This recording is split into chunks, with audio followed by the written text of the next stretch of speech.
Yo, what is up mga master? So good day, good evening, good afternoon. Kanong oras mo itong pinapanood ngayon?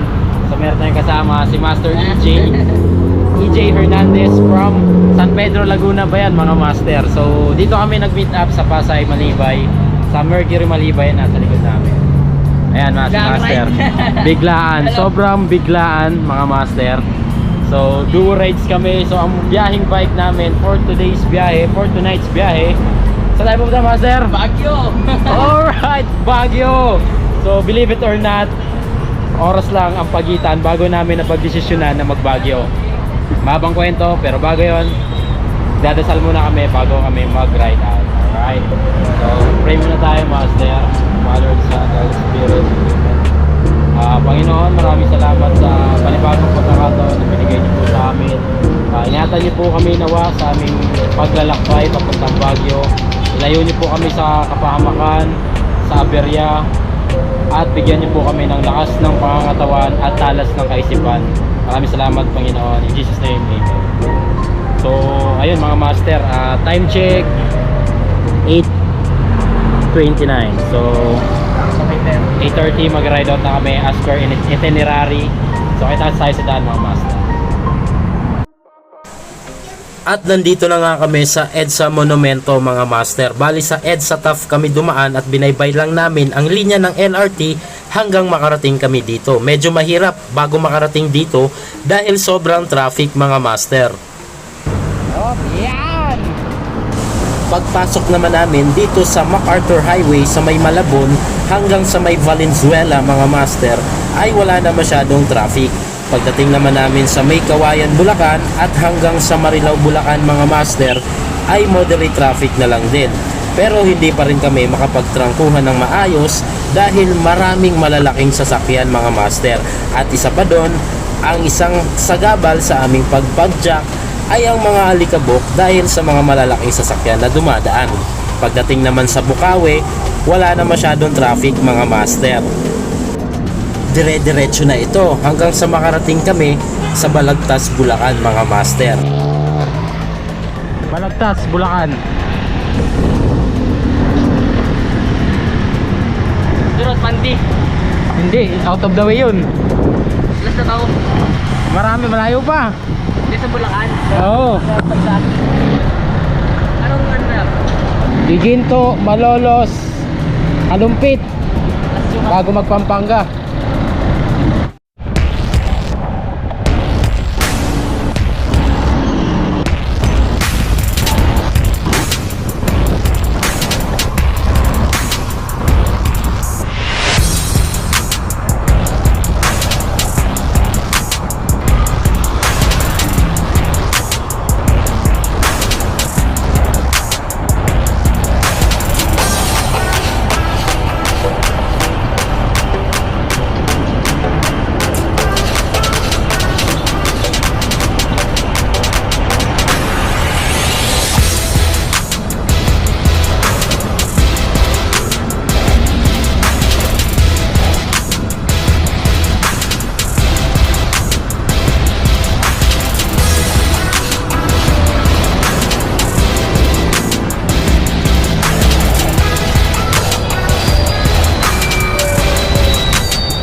Malolos na kami mga master.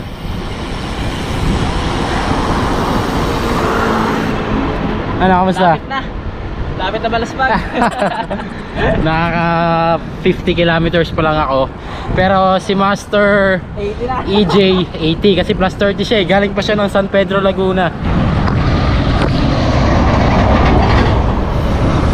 Malakas, malakas. So next stop, Kalumpit. Tapos Pampanga. Sambayan pa bago magpampanga. Tapos yung Kalumpit. Oo. Malolos pa to eh. Malolos, Bulacan. Sunod ng Malolos, Kalumpit. Then Apalit, Pampanga. Ayun, Pampanga na kami mga master.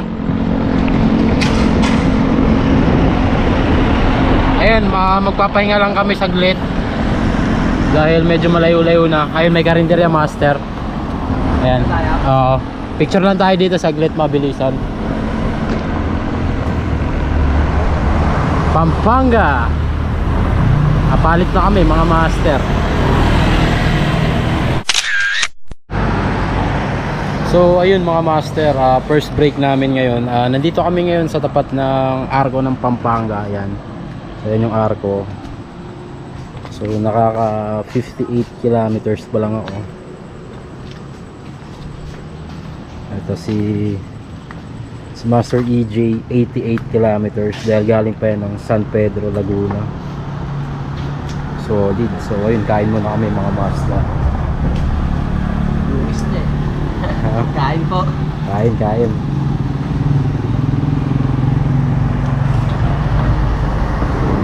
So ayun, mabilisang kain lang mga master dahil malayo-layo pa ang aming lalakbayin. Alright. Pagdating namin sa Apalit, Pampanga mga master, merong part ng kalsada dito ang ginagawa at mga malalaking sasakyan ang aming mga kasabayan. So ang mapapayo ko lang sa inyo mga master kapag ka ganitong senaryo ay keep distance palagi sa mga malalaking sasakyan. At kung naka-cleat shoes naman kayo ay make sure na naka-unclip na ito para just in case na madulas or malubak ay makakapag-react kagad ang ating mga paa. So dito mga master, sobrang alikabok at napakahirap. So tsinaga na lang namin ni Master EJ ang section na ito kung saan ginagawa yung kalsada from Apalit papunta ito ng San Fernando mga master.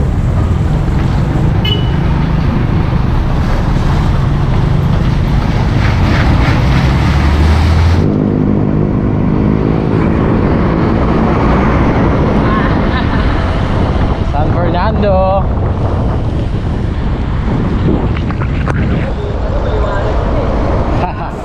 Ang maganda dito sa San Fernando mga master, kahit abutin kayo ng dilim ay may enjoy nyo pa rin ang pagpadyak dahil sobrang liwanag ng bayan na ito mga master.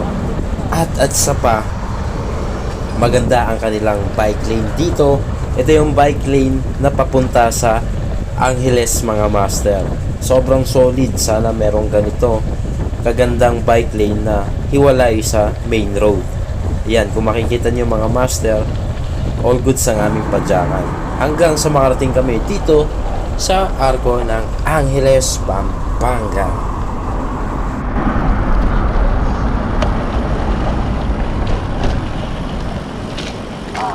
Picture.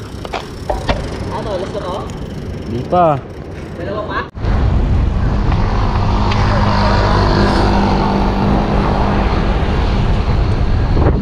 Na 90 na tayo. 160 na lang. 160 pa? Hanggang Baguio. Hanggang Baguio.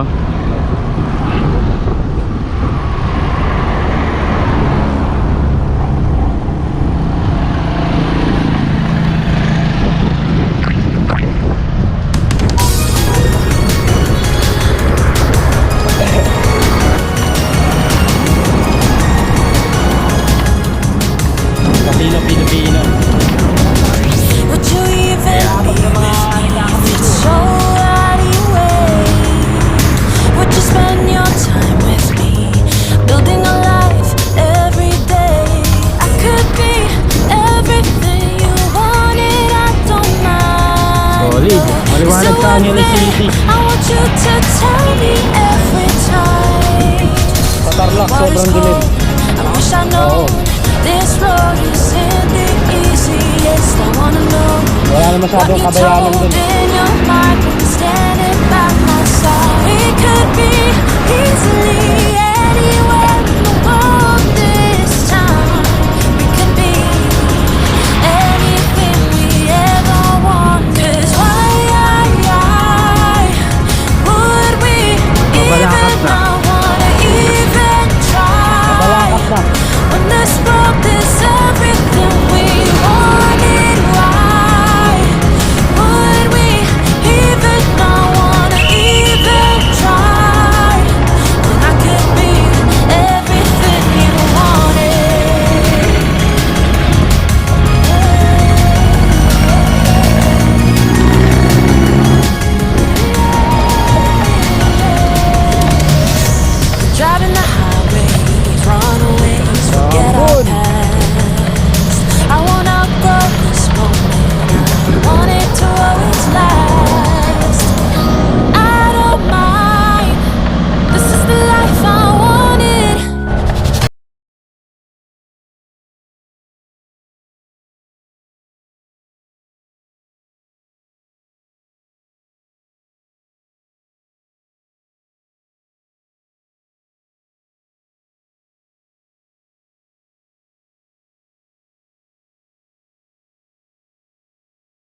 Bamban, Tarlac.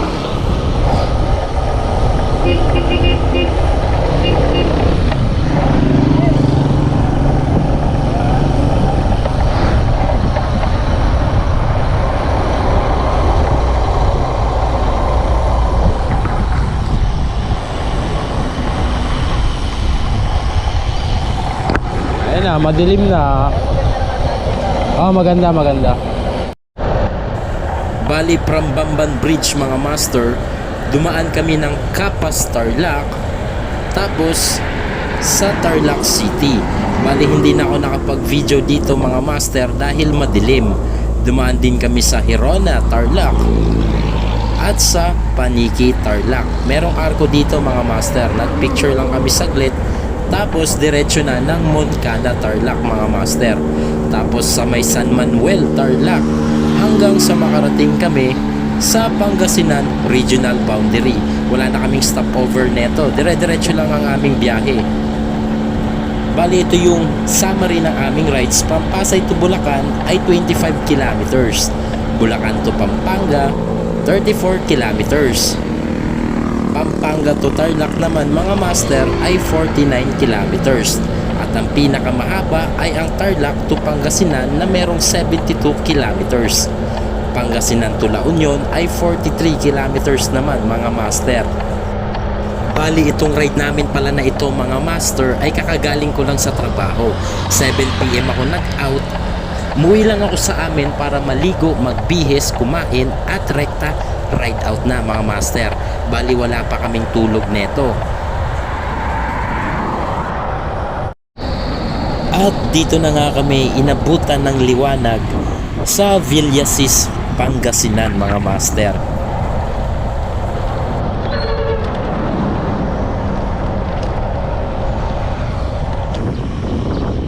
Lapit na, konti na lang. Ilang yung patag na lang. Pakaya mo na lang. Villasis na kami mga master. Sip your chai, you got nothing to hide. Yeah, your future's so bright, so just smile like there's no one watching.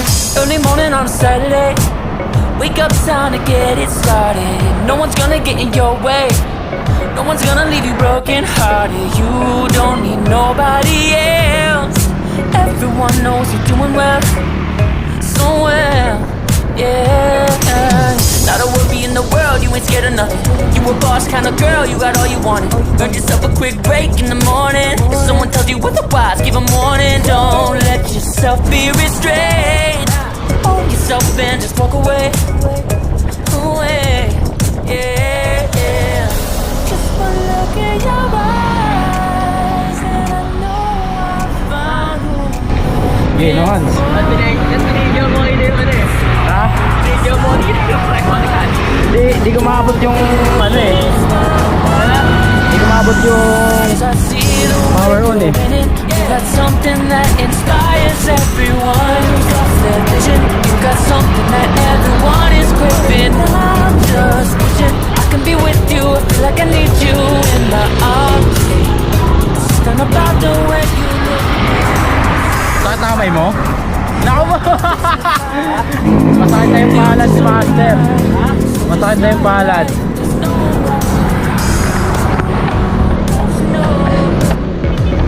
That everybody wants to be your love. Malapit na kami sa La Union mga master. Konting taste pa. That I never thought I'd fall under your Konting spell. taste pa eh no? Yeah. Kaya andun yung parusa eh. One look in your eyes and I know I found who I'm looking for. It's the way that you smile that captivates my mind. Sa wakas mga master, after 11 hours, eto na kami ni Master EJ. Approaching Arco ng La Union. My goodness, finally nakita ko ulit ang Arco ng La Union. Matapos ang 4 na buwan ay ulit nakabalik dito sa Arco.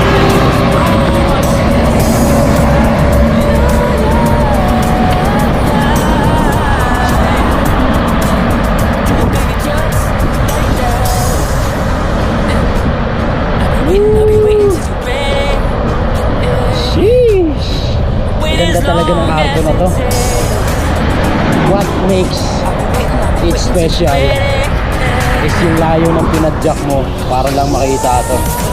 Man, that is 220 kilometers. My God. It's good to be back. I can be with you, I feel like I need you in my arms. Something about the way you look when you sip your chai. You got Si Master, nothing to oh. hide. You got your future so bright. So La just smile Union. like there's no one watching you shine. You got nothing to hide. Parang delay-delay Your si Master. future so Oh. bright. So just smile like there's no one Touchdown. watching. Picture lang kami tapos ride out na rin. Yun mga master, nandito na kami sa Rosario, La Union. Yan yung crossing ng Rosario, La Union. So kakain muna kami bago kami umahon. Eto si Master EJ. Malapit na daw siyang pulikatin. Si Master EJ. Mga 2 kilometrong kaon siguro. Kamusta naman yung experience? First time mo ba mag 200? First time. Actually 250 na siya eh. Kasi galing siyang San Pedro mga master. Yun nga.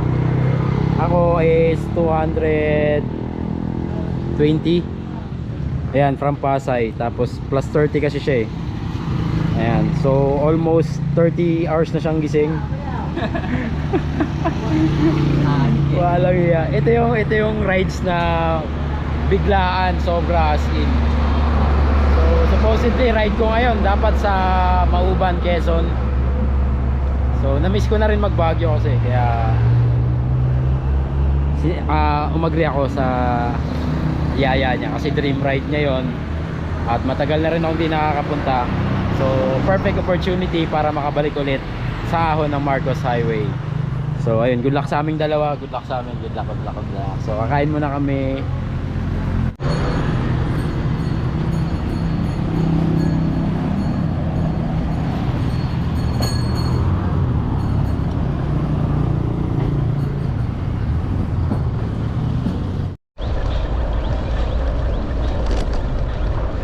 Ayun mga master, on the way kami ni Master EJ sa arko ng Benguet. At ito na nga mga master, tanaw na namin. So andito na rin naman kami, 2 kilometers lang naman mula dun sa aming kinainan. Kaya sinadya na namin. Alright. Bale itong kalsadang binabaybay namin, ito yung Cannon Road mga master. Kaso nga lang sarado, hindi pa rin sila nagpapadaan.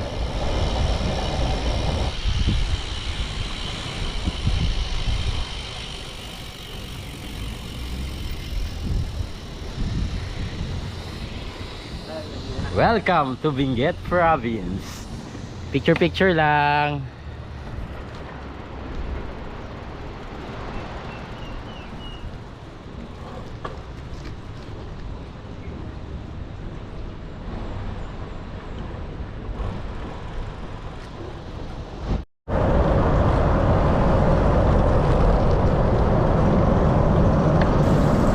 Mula doon sa Rosario, La Union intersection mga master, papunta tayo sa Pugo, La Union. So huwag kayong mag-alala mga master dahil hindi pa ito ang ahon na inaabangan natin. Bali papunta sa Marcos Highway ay dito tayo sa Pugo dadaan. From Rosario to Pugo mga master ay meron itong haba na 13 kilometers. Bali papunta dito ay rolling hills. Ibig sabihin may ahon at meron ding lusong. Bali sa papunta mas lamang ang lusong kesa sa ahon mga master.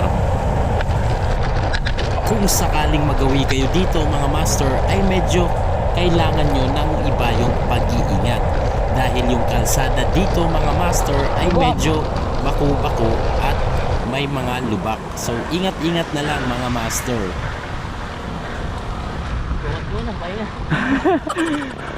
Pag tumukod ka, huli ka. Nakahuli ka. So dito ako sa gravel section mga master dumadaan.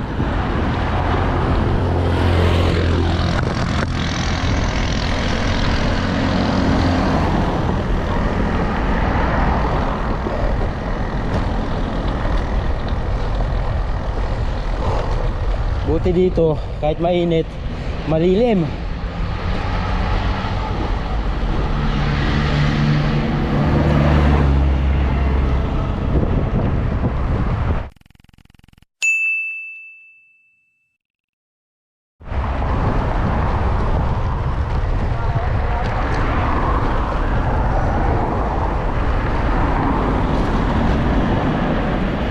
...28 km na lang, master. Oo. May karatula dun eh. Uy. Mga professional to ah. D-Reyna. D-Reyna yung jersey. Oo, kulay green. May nakalagay D-Reyna eh.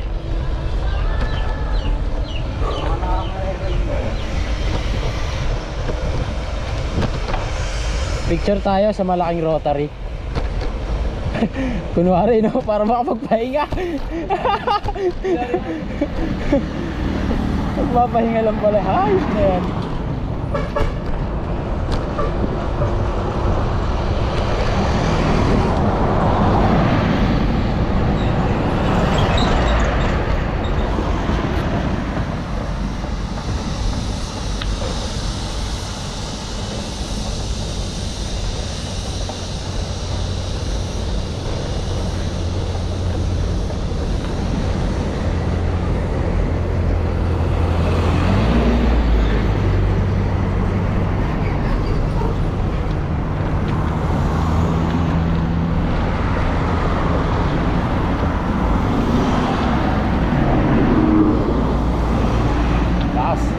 Ito. Ha? Diretso na? Yeah. Ha?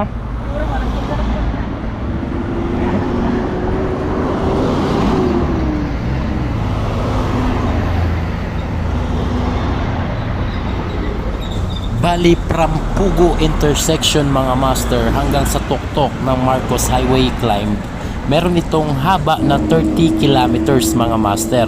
So at this point dun sa may malaking rotary kanina, nakaka 5 kilometers pa lang kami. So meron pang 25 km mga master. So mahaba-habang ahunan ito na talaga namang iindahin mo habang tumatagal.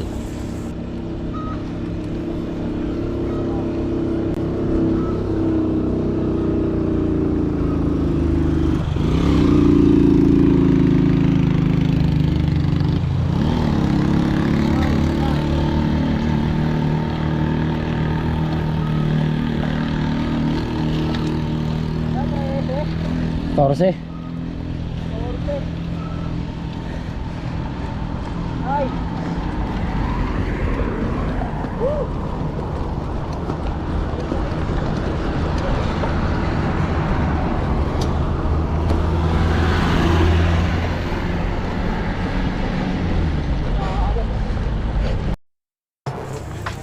Medyo challenging lang din mga master. Bukod sa mahirap na yung ahon, mas lalo pa itong pinahirap dahil sa tirik ng araw mga master. Talaga namang iindahin mo ang bawat padyakan. Habang tumatagal kasi mga master, pabigat ng pabigat ang aming padyak. Hindi ko alam kung ilan ang kabuang average gradient ng full climb ng Marcos Highway.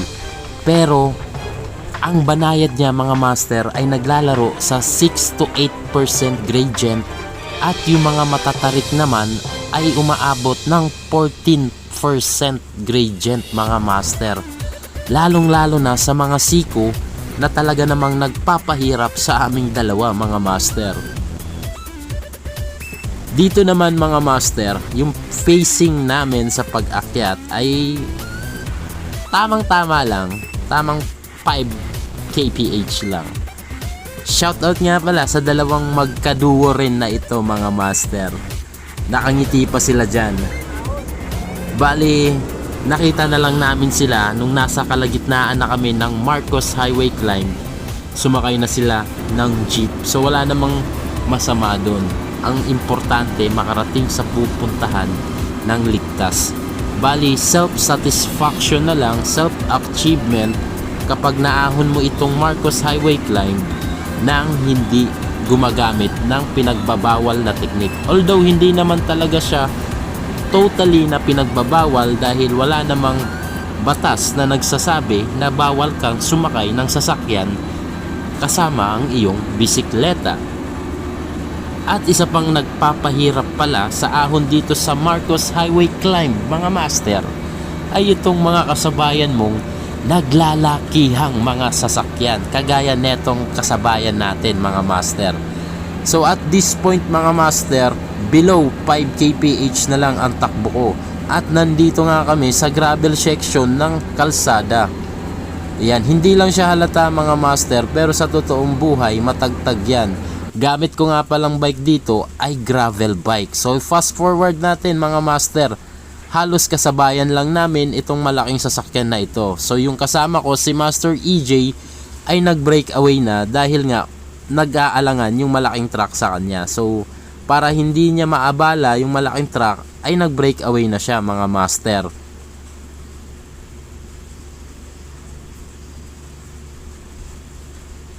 Hindi ko alam kung nakakailang altitude gain na kami, mga master, pero tansya ko mga around 15 km na kami dito mula doon sa Pugo intersection, mga master. So ayan, nalampasan na rin ng truck si Master EJ at talaga namang laspag na kami pareho dito. Laspag? Pareho? Chill ride lang. Kasi mahaba-habang ahon pa to, mga master. 30 kilometers climb at nakaka 15 km, more or less 15 km, mga master. Yan, so kung di nyo natatanong, mga master, pangalawang ahon ko na nga pala dito sa Marcos Highway na to. Yung unang ahon ko matagal na, so ngayon lang ulit ako nakabalik dito, mga master. Grabing tiyaga, no?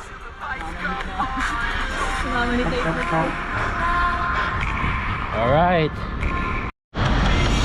So ayun, mga master, akala ko dito lang sa Manila nagkakaroon ng sobrang traffic. Hindi ko inaasahan to. Dito sa may Tuba, Benguet na yata ito, mga master. Hindi ako sure, pero malapit na ito sa Baguio. Sobrang traffic at haba ng pila ng mga sasakyan paahon ng Baguio. Grabe traffic dito, mga master.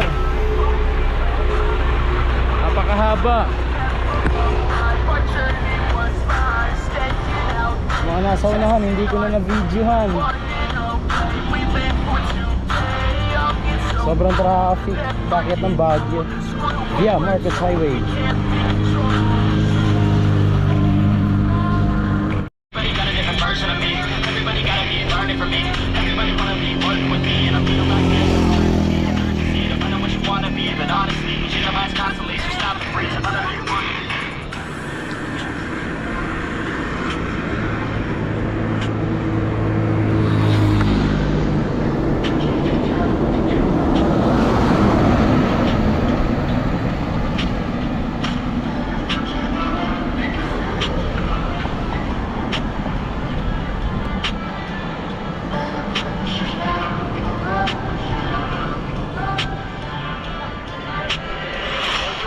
Option, so I'd be cautious. I hope that you're watching. Don't try to stop this. Work until I'm nauseous. Cause I will not quit. No, because I want this. Don't try to stop me.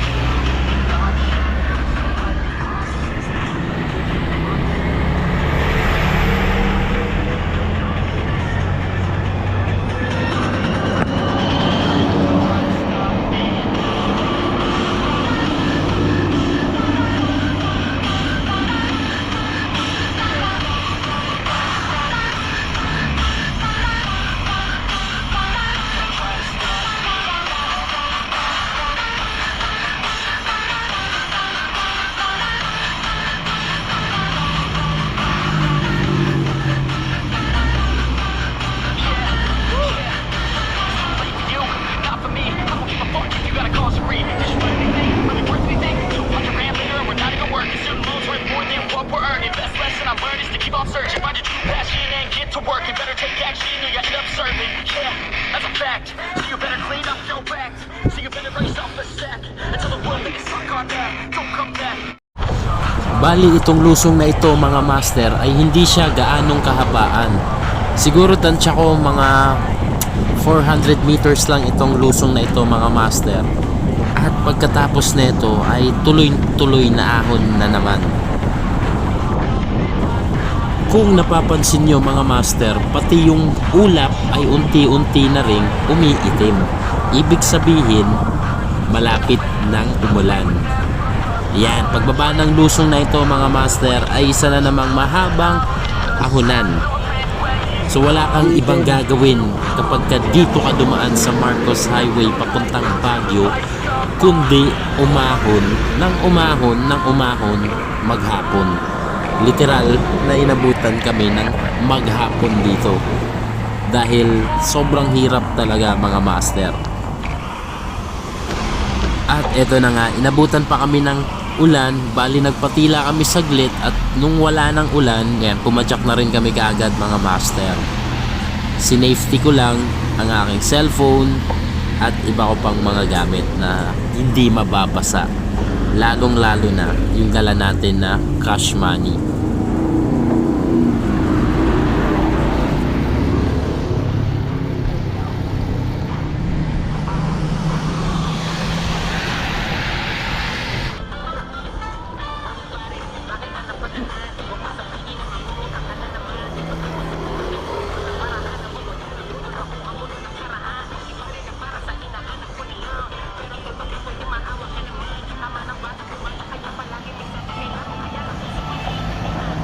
Bali, nandito na kami mga master sa tapat ng Ifugao Pasalubong and Souvenir Shop.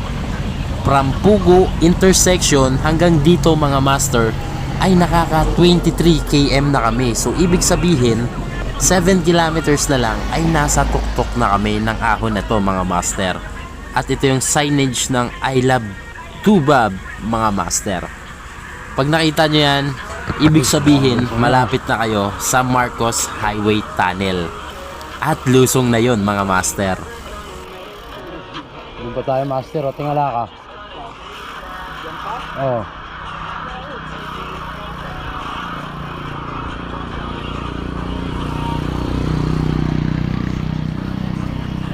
Ayun mga master, doon pa kami sa taas.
Wala nang panulak.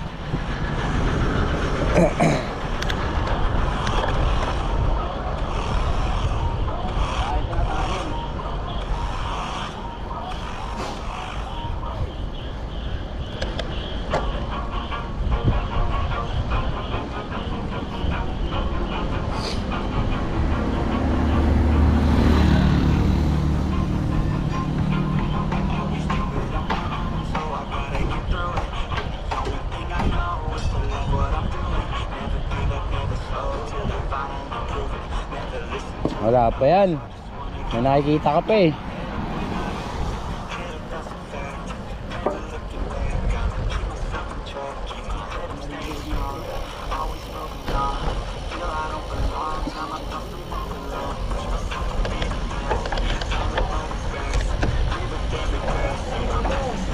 Woo! Kaso madilim.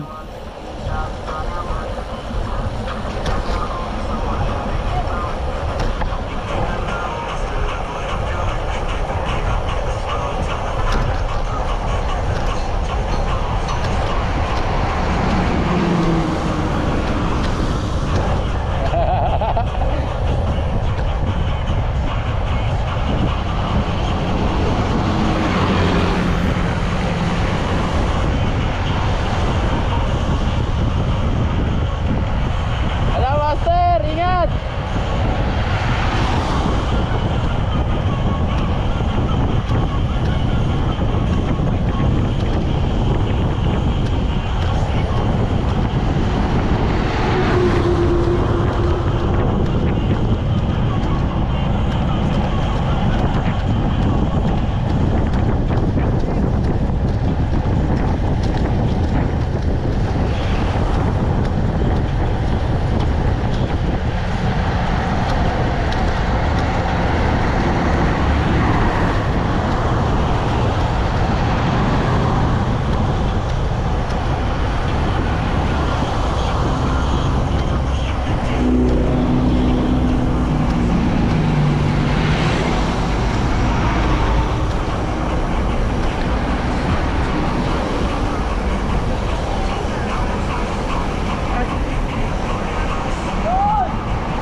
Yan eh, simula ng Kalbaryo.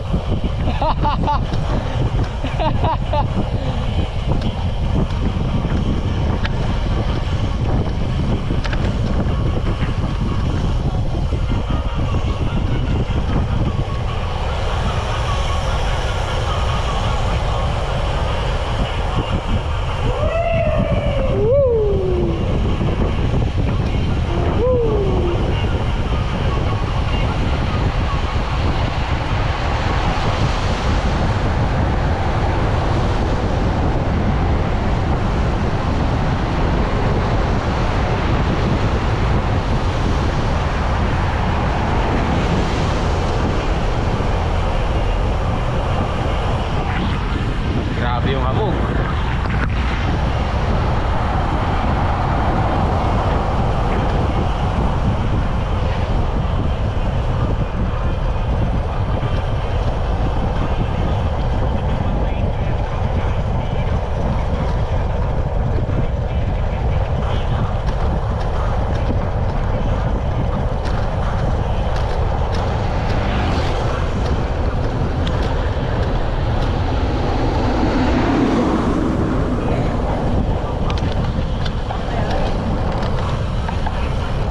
Diba, paglagpas na ito. Uy, shit.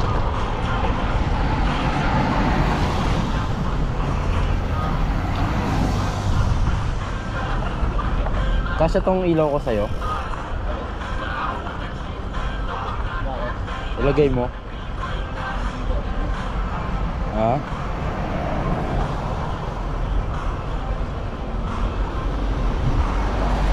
Tayo.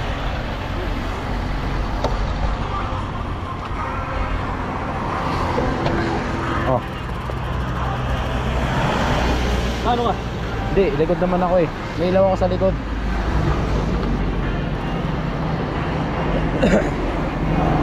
Yan, para ako. Ay, asan yung speedometer mo? Putangin na, kala ko nalaglag. Go, go, go.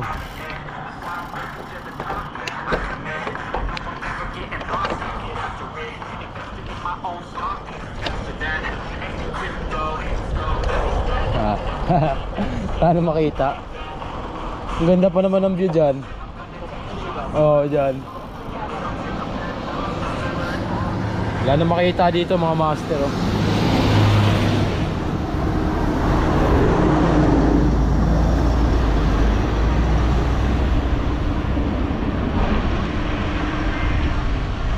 Malapit na kami.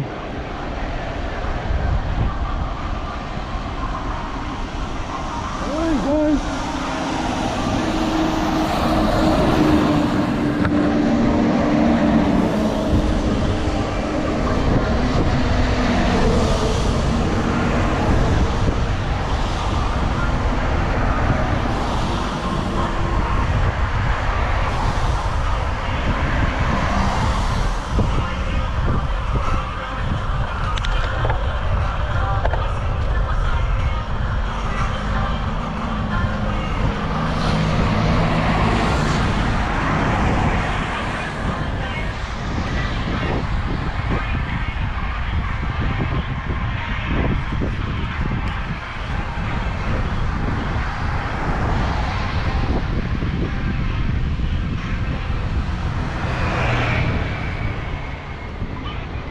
Eto na, malapit na kami sa Kalbaryo.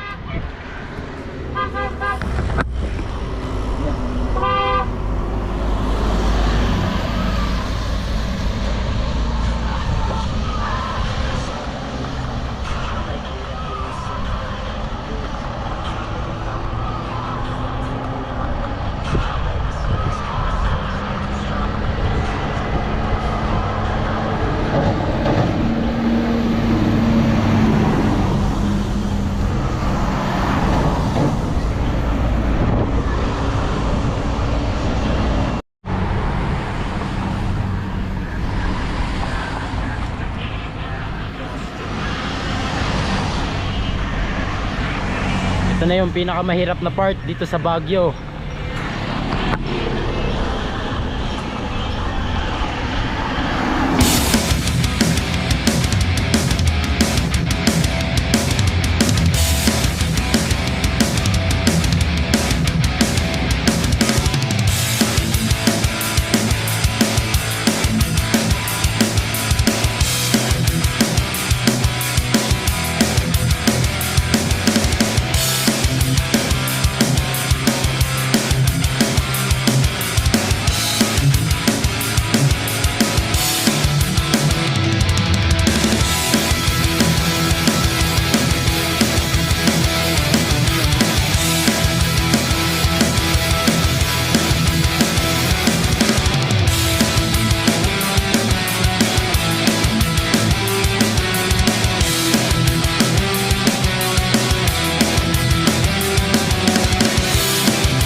Mahaba pa yan.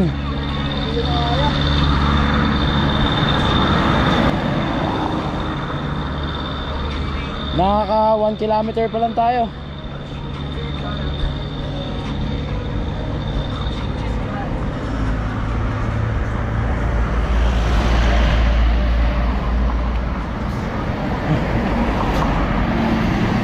Nababagdaan yan. Konti na lang.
I love Baguio. Alright! Success! No Tukod Challenge. Rest back is real. Kasi yung unang punta ko dito, nakabenteng pahinga yata ako sa last ahon ng Baguio.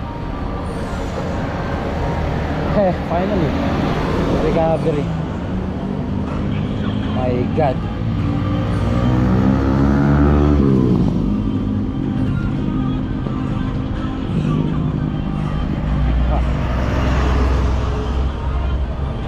Patag na mga master.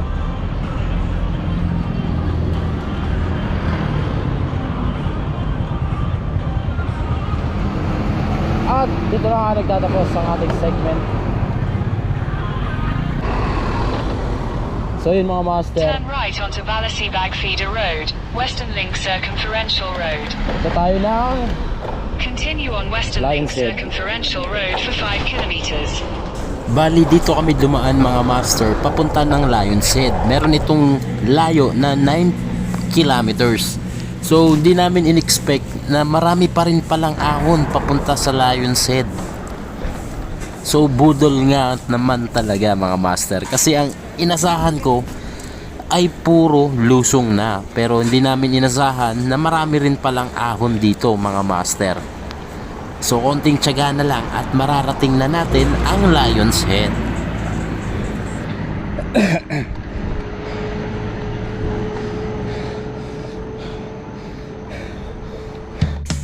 Kung umabot ka sa puntong ito mga master, gusto ko lang magbigay ng maraming salamat sa panunood sa biyaheng bike ni Mike kasama si Master EJ sa Baguio. So kung di ka pa naka-follow mga master, please follow biyaheng bike ni Mike at please like and share this video.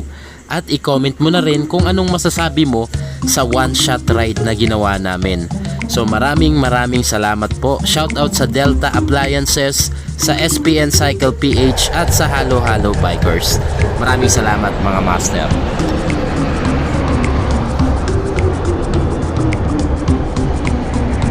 Oh my Your destination is on the left. Gee, the Great Lions Head. So wakas